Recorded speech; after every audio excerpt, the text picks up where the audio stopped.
Mga kabida, isang magandang oras sa lahat at welcome po sa aking channel. Ito po, magandang pag-usapan po, ano? Ito hong posible hong magiging casualty po mga kabida, no? Dito ho sa utos po ng Pangulo na mag-submit lahat ng mga cabinet members ng kanilang mga courtesy resignations. Actually, marami hong nagsasabi po, ano, na ito hong ginawa po daw ng Pangulo para daw ma-justify yung pagpapaalis po mga kabida ng mga hindi na po kailangan sa Marcos admin na mga cabinet members.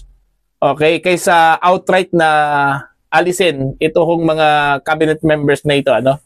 Now, isa sa mga usap-usapan po makabida, ito hong posibleng magiging casualty po. Ano? Ito pong Solgen. Okay? Si Solgen Minardo Guevara, mga kabida. Dahil ho, alam naman po natin yung recent na pangyayari, ano, kung saan po ay binatikos po itong si Solgen Guevara dahil ho doon ho sa hindi po niya pag-aksyon doon ho sa ni-require po ng Korte Suprema na sagutin, mga kabida, ito hong petition po, ano, laban po sa Marcos administration patungkol ho doon, mga kabida, sa kaso po ni Digong, ano. Nag-refuse po itong si Solgen Guevara, no, na humarap po sa Korte Suprema bilang counsel po, ano, ng mga respondents. Okay? Yung mga respondents ata dito, ito kung mga PNP officials po natin, ano, mga kabida. So, yun, isa sa mga batikos na inabot po ni Solgen Guevara, yung hindi ho pag-perform niya bilang Solicitor General, ano. At posibleng ito daw yung magiging rason daw mga kabida kung bakit po siya tatanggalin, ano, at palitan. Eto po, meron pong lumabas na pangalan na posible hong magiging kapalit doon niya, ano, dito mga kabida. May balita po itong abogado.com.ph, okay, dated po ito mga kabida May 23, 2025. Alright, ang headline po dito ho sa kanila pong balita, no, is Solgen Guevara on the way out? UP Law Dean said to be eyed as replacement. Actually, kilala ko po itong si si UP Dean of College of Law, ano, na posible yung kapalit. Kasi ho, dating asawa po ito mga kabida, no, ng isang sikat na basketballista, ano, mga kabida. Ito, babasahin ko lang po, ano, ito pong balita po nila. Solicitor General Minardo Guevara, who recently declined to represent government agencies in petitions concerning the arrest of former President Rodrigo Duterte, may be among those getting boot after the President ordered his cabinet to submit courtesy resignation. Ayan. Sources said University of the Philippines Law Dean Darlene Berberabe is being eyed to head the OSG, which is the principal law officer and legal defender of the government. Ayon, si Attorney Darlene Berberabe po mga kabida, no, ang parang tinitingnan ho na ipapalit daw kay Solgen Minardo Guevara, no?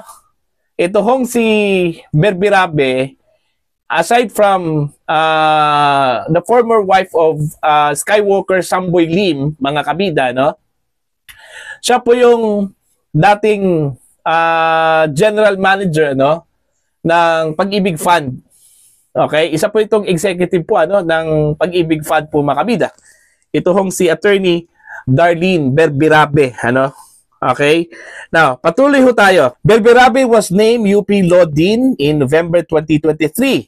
She used to be the President and Chief Executive Officer of Pag-ibig. She used to be the President and Chief Executive Officer of Pag-ibig Fund and served as an independent director at San Miguel and served as independent director at SM Prime Holdings. She recently applied for the position of Supreme Court Justice. Guevara was appointed Solicitor General in 2022 by President Ferdinand Marcos Jr. He served as Justice Secretary under President Rodrigo Duterte. He left many baffled when he earlier recuse the OSG from defending government officials in the habeas corpus petition filed by Duterte's children after the former president was arrested and handed over to the International Criminal Court. He used to be a partner in law firm with former Duterte Executive Secretary Salvador Medjaldea, mga kabida. Ayon. So, may posibilidad na ito hong si Solgen Minardo Guevara po, mga kabida, no? Isa po sa magiging casualties dito ho sa ginawa hong revamp, mga kabida, ng cabinet ni Pangulong Ferdinand Bongbong Marcos. Para sa akin po, sayang po ito hong talent ni Guevara po, mga kabida. Kasi ho, dami na po itong nagawa po, itong si Guevara, magiging asset sana ito, ng Marcos administration.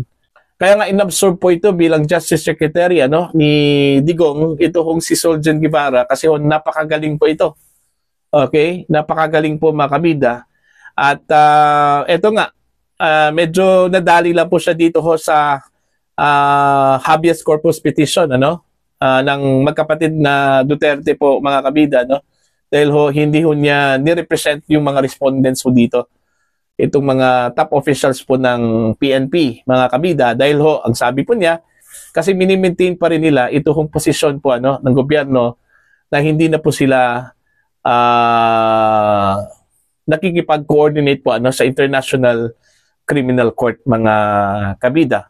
So hindi ho nila saklaw yung nangyari ho kay dating Pangulong Rodrigo Roa Duterte. Yun yung naging ground po ni Solgen Guevara po, mga kabida, kung bakit nirecuse po niya ito hong pag-submit sana ng sagot doon ho sa ni-require po ng Korte Suprema sa kanya o sa gobyerno, sa mga respondents po, mga kabida.